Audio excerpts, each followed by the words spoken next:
We overrate technical competence and we underrate character. I'm Phil Jewell with Impact Leadership. And by technical competence, I mean technical qualifications, level of experience, level of education. By character, I mean those inner core personal values that all keep us grounded: humility, integrity, respect, as well as the mindset, the growth mindset that we need to operate with and that we need to really lean into to navigate all the challenges we face in life. We overrate technical competence and we underrate character. So today I'm going to talk to you about four simple ways that you can start including character into your assessments when you hire people, when you promote people, and when you assess performance. We have a terrible problem in our society where we overrate technical competence and we underrate character. You go into any job site today and look at any management position, and I guarantee that, if there's 10 bullet points, 10 criteria, the first 6, 7, 8 have everything to do with technical competence and nothing to do with character. And if I ask you to reflect on those who stand out the most to you, I guarantee if I ask you, to think of one or two words to describe them, those words will have everything to do with character and nothing to do with technical competence. We overrate character and we underrate technical competence.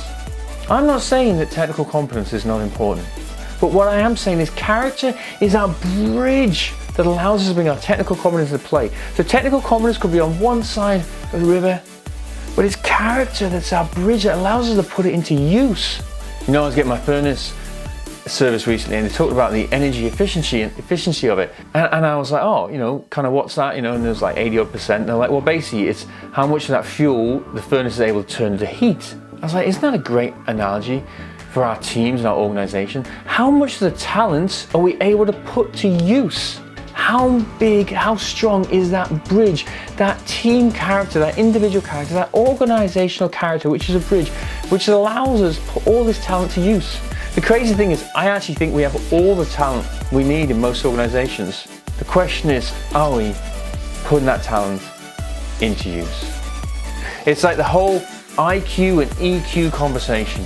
Your IQ, my IQ, our IQ are absolutely and utterly irrelevant if we do not have the emotional intelligence to put them to use. Character is the bridge. Character is the defining factor of us all. So today I'm going to talk to you about four simple ways that you can start including character into your assessments when you hire people, when you promote people, and when you assess performance. Number one, it's not a side of the desk activity. Hiring somebody into your organization is often a six-figure decision. And yet too many times it's done on the side of the desk by somebody who's already overwhelmed with other priorities and other tasks. It is a huge procurement decision, if you like, and we need to apply the correct resources to it. The leaders who that person are actually going to be working with and for need to be absolutely engaged and own that process. They need to be there from the start to finish. It cannot be on the side of the desk activity. So dedicate somebody to that hiring process. Make it their priority, because I guarantee if you hire the wrong person, it will soon become all of your priority. Make it someone's priority. Give them the space, time, and freedom to actually focus on doing it and doing it right.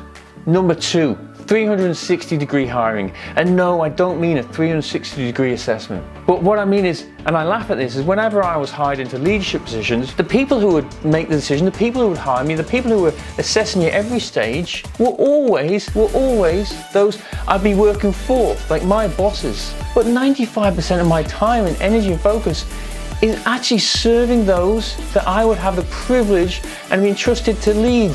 So the people who eventually would, report to me, if you like, in hierarchy, were never involved in the decision. And yet my job and my main responsibility is to lead those people, is to create that environment of psychological safety for those people.